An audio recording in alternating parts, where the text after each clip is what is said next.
Iisip mo, bakit parang sunod-sunod ang problema? Bakit parang hindi ka nauubusan ng pagsubok?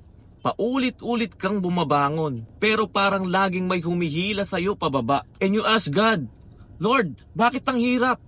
Pero alam mo minsan, yung pinakamahirap na laban, yun ang may pinakamalalim na dahilan. Kasi minsan kailangan mo talagang dumaan sa bagyo para mahanap mo ang tunay na lakas mo. At higit sa lahat, para maalala mong hindi mo kailangan lumabang mag-isa. The struggles that lead you closer to God are worth more than any comfort that distance you from Him. Pwedeng madali ang buhay mo, pero kung unti-unti ka namang lumalayo sa Kanya, anong halaga?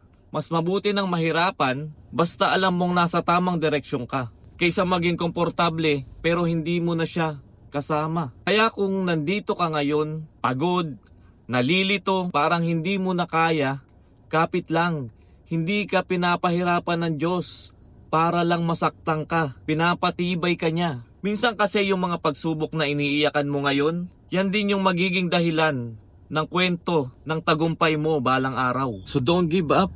Don't run away from the struggle. Run to God. Dahil sa dulo ng lahat ng sakit at hirap, may liwanag. At ang liwanag na yun ay si God.